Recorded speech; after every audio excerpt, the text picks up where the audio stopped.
नमस्कार दोस्तों, आप सभी का स्वागत है स्टूडेंट हेल्प में। तो दोस्तों, अगर अभी तक आपने टेलीग्राम ग्रुप ज्वाइन नहीं किया तो डिस्क्रिप्शन में लिंक दी हुई है, वहाँ जाइए और टेलीग्राम ग्रुप को ज्वाइन कीजिए, क्योंकि वहाँ पर आपको बेहद ही शानदार शानदार क्विज देखने को मिलेंगे जो कि रहेंगे अशुद्ध वाक्य और शुद्ध वाक्यों से रिलेटेड। तो उससे आपकी हिंदी शुद्ध होगी और एग्जाम में आपको काफ़ी फायदा होगा। तो बिना समय गवाए स्टार्ट करते हैं। 3, 2, 1 स्टार्ट।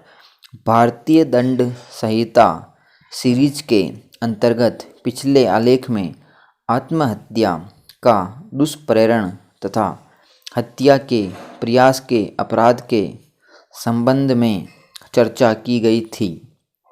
अब इस आलेख में गर्भपात और शिशुओं से संबंधित अपराध पर सारगर्भित चर्चा की जा रही है।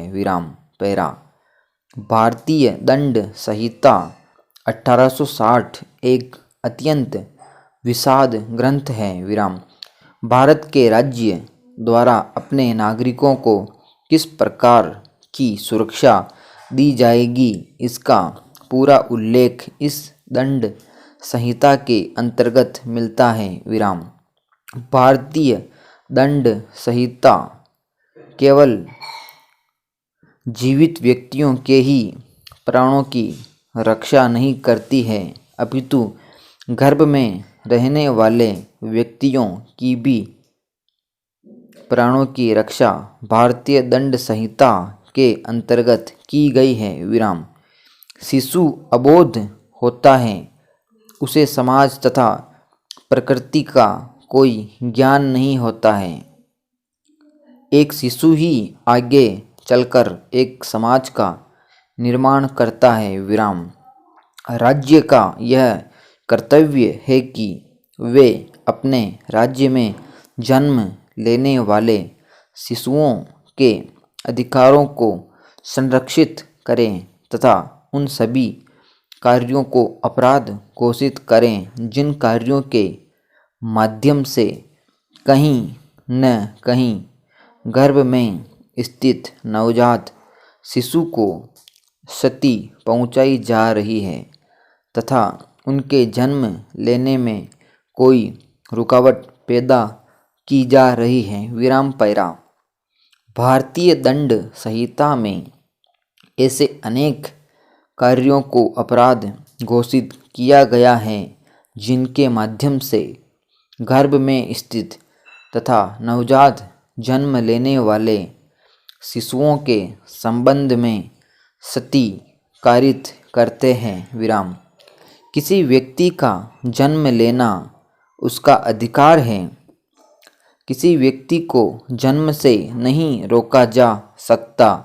यदि प्रकृति ने किसी स्त्री के गर्भ में किसी व्यक्ति को जन्म दिया है तो उसके जन्म को उसी परिस्थिति में रोका जाता है जब स्त्री के जीवन को कोई संकट हो।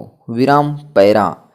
दक्षिण अफ्रीका में रंग भेद की नीति का खात्मा करने वाले नेल्सन मंडेला का अपने देश में वही स्थान है जो भारत में महात्मा गांधी का है। उन्होंने एक रक्तहीन क्रांति कर अफ्रीकी लोगों को उनका हक दिलाया और इस परिवर्तन के दौरान कोई हिंसा नहीं हुई, क्योंकि वे समस्याओं का निराकरण बातचीत के द्वारा करने में आस्था रखते थे। पैरा। अब्राहम लिंकन और मार्टिन लूथर किंग के विचारों को मानने वाले दक्षिण अफ्रीका के गांधी नेल्सन मंडेला का जन्म 18 जुलाई 1918 को बासा नदी के किनारे मब्बेजो गांव में हुआ था। उनकी माता का नाम नोमजामो विन्नी मेडिकिलाजा था और वह एक मेथडिस्ट थी। पिता का नाम गेडला हेनरी था, जो अपने गांव के प्रधान थे। विराम।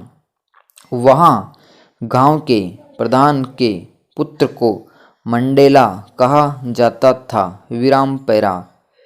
प्रमुख विपक्षी दलों ने सीएए के खिलाफ विरोध प्रदर्शन का नेतृत्व किया। उन्होंने बताया कि अधिनियम भेदभावपूर्ण और अशांतिपूर्ण था, क्योंकि मुस्लिम समुदायों के अप्रवासियों को लाभार्थियों की सूची से अलग कर दिया गया था। विराम पैरा। भारत सरकार ने स्पष्ट किया कि अधिनियम ने पाकिस्तान, बांग्लादेश और अफगानिस्तान के इस्लामी देशों में उत्पीड़ित अल्पसंख्यकों को राहत प्रदान करने का प्रस्ताव दिया। विराम।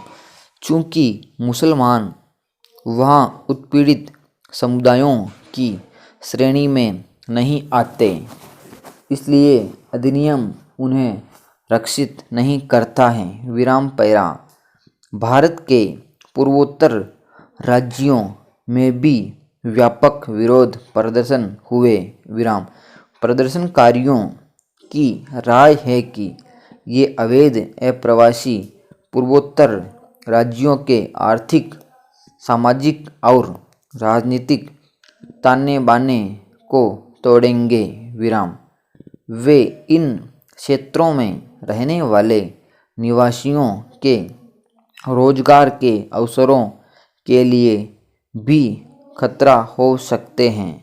विराम समाप्त। तो दोस्तों ये थी डिक्टेशन। आपको कैसी लगी कमेंट करके जरूर बताएं। वीडियो अच्छा लगा हो लाइक करें, दोस्तों में जरूर शेयर करें। चैनल पर पहली बार आए हो तो चैनल को जल्दी से जल्दी सब्सक्राइब करें। मिलते हैं नेक्स्ट वीडियो में। जय हिंद।